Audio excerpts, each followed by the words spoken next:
عدد کی قید ہے نہ کوئی عمر کی قید ہے، نہ یہ کہتا ہے 1000 دفعہ توڑ دی تو پھر قبول نہ ہوگی، نہ یہ کہتا ہے 60 سال عمر گزر گئی تو پھر توبہ قبول نہ ہوگی، بلکہ کہتا ما لم یغرغر، جب تک تیرے گلے کا سانس باقی ہے تیری توبہ کا انتظار رہے گا۔ اور پھر ساتھ یہ کہتا ہے کہ تو اتنے گناہ کر کے زمین سے اٹھا کر آسمان کی چھت کو لگا دے، پھر ایک دفعہ کہہ دے یا اللہ معاف کر تو میں سارے ہی معاف کر دوں گا، ولا ابالی، مجھے پرواہ بھی نہیں ہوگی، پرواہ بھی نہیں ہوگی۔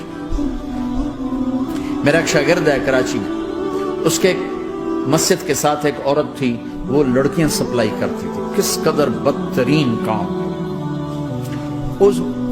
اس نے، میرے شاگرد نے اس عورت کے بیٹے سے دوستی لگائی اور اس کو میرے بیان کی کیسٹ دے دی۔ اس نے کہا یہ سن لینا، اس نے گھر میں جا کے لگا لی، اس کی ماں کام کرتے ہوئے چلتے پھرتے سن رہی، کانوں میں آواز پڑ رہی۔ تھوڑی دیر کے بعد وہ آ گئی، کہنے لگی مجھے بھی سنا، تو اس نے سنی، پھر کہنے لگی دوبارہ سنا، پھر دوبارہ سنی، پھر کہنے لگی ایک دفعہ اور سنا، پھر ایک دفعہ اور سنا۔ کہنے لگے یہ کون ہے؟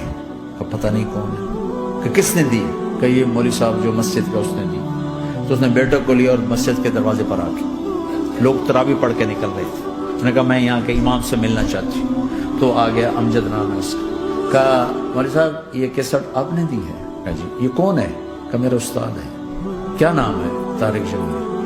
کہ اس نے کہا ہے کہ جتنے بھی گناہ کرو توبہ کرو تو قبول ہو جاتی ہے، تو میری توبہ قبول ہو سکتی ہے؟ تمہیں تو پتہ میں کیا کرتی ہوں۔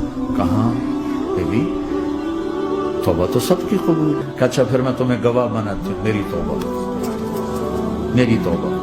اور اگلے دن مسجد میں آنا شروع کر دیا تراویح میں، اور دعا کرے یا اللہ اگر میری توبہ قبول ہے تو مجھے اٹھا لے، اگر میری توبہ قبول ہے تو مجھے اٹھا لے، اگر میری توبہ قبول ہے تو زور زور سے دعا کرتی۔ عورتوں کے اس میں جس طرح عورتیں نماز پڑھتی تھی،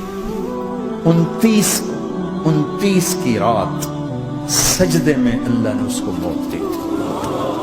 ساری زندگی لڑکیاں سپلائی کی اور موت آئی رابعہ بصری جیسی۔ توبہ ایسی چیز۔ میں نواب شاہ میں تھا تو ایک وڈیروں کو جمع گیا، وڈیرے مسجد میں تو آ نہیں سکتے، سندھی وڈیرے، تو ہم نے ایک وڈیرے سائیں کے گھر میں ہی بیان رکھ دیا، تو وہاں آ گئے سارے، تو ایک وڈیرے کو لے کر بڑی مونچھیں اور جلالی چہرہ اور بہت غلط زندگی میں نے بیان کیا۔ وہ بیان میں روتا رہا۔ جب میں نے کہا ہاں بھائی توبہ، میں ہر بیان میں یہ کرتا ہوں کوشش، شاید کوئی ایک آدمی میرے ذریعے سے توبہ کر جائے تو میری بخشش کا سامان بن جائے، تو اس نے زور سے کہا اللہ سائیں توبہ، اللہ سائیں توبہ، اللہ سائیں توبہ۔ ساری زندگی کی غفلتیں تھیں۔ گھر گیا اور یہ ظہر پہ بیان ختم ہوا ہے اور مغرب پہ اس کی موت ہو گئی۔ ساری زندگی گناہوں میں گزار کے وہ گیا جنت میں، کہ توبہ تہدم ما کان قبلہ، کہ توبہ ہر گناہ دھو دیتی۔